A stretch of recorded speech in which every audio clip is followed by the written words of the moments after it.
Hi നമസ്കാരം. കർണാടകയിലെ ഷിരൂരിൽ മണ്ണിടിച്ചിലിൽ കാണാതായ അർജുനെ കണ്ടെത്താൻ നടത്തുന്ന രക്ഷാപ്രവർത്തനം തുടക്കം മുതലേ പരാജയമാണെന്ന് മനസ്സിലാക്കാൻ കഴിഞ്ഞതെന്ന് കേരളത്തിൽ നിന്ന് പോയ രക്ഷാപ്രവർത്തകൻ രഞ്ജിത്ത് ഇസ്രായേൽ.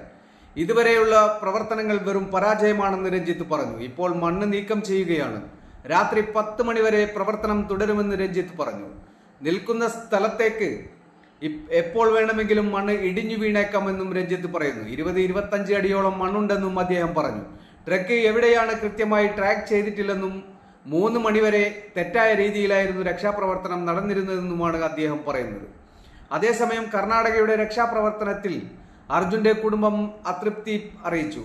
ജീവന് വില കൽപ്പിക്കാത്ത സമീപനമാണ് ഉദ്യോഗസ്ഥർ സ്വീകരിക്കുന്നതെന്നും ഇനി ഇങ്ങനെയൊരു അവസ്ഥ ആർക്കും വരാൻ പാടില്ലെന്നുമാണ് നേരത്തെ അർജുന്റെ കുടുംബം പറഞ്ഞത്. അവിടുത്തെ പോലീസ് സ്റ്റേഷനിൽ നിന്ന് പറയുന്നത് അവർ അറിഞ്ഞിട്ടില്ല, പരാതി രജിസ്റ്റർ ചെയ്തിട്ടില്ല എന്ന് അർജുന്റെ കുടുംബം പറയുന്നു. തങ്ങൾ അർജുനെ അന്ന് രാത്രി കിട്ടാതായപ്പോൾ തന്നെ അവിടുത്തെ പോലീസ് സ്റ്റേഷനിൽ വിളിച്ച് സംസാരിച്ചതായും കുടുംബം പറയുന്നു.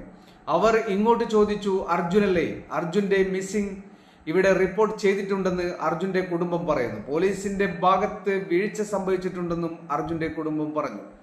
ആദ്യ ദിവസങ്ങളിൽ ഉദ്യോഗസ്ഥരെ വിശ്വസിച്ചതിൽ തെറ്റുപറ്റിയെന്ന് കുടുംബം പറഞ്ഞു. ഇപ്പോഴുള്ള രക്ഷാപ്രവർത്തനത്തിൽ വിശ്വാസമില്ലെന്ന് അർജുന്റെ അമ്മ ഷീല പറഞ്ഞു. രക്ഷാപ്രവർത്തനത്തിന്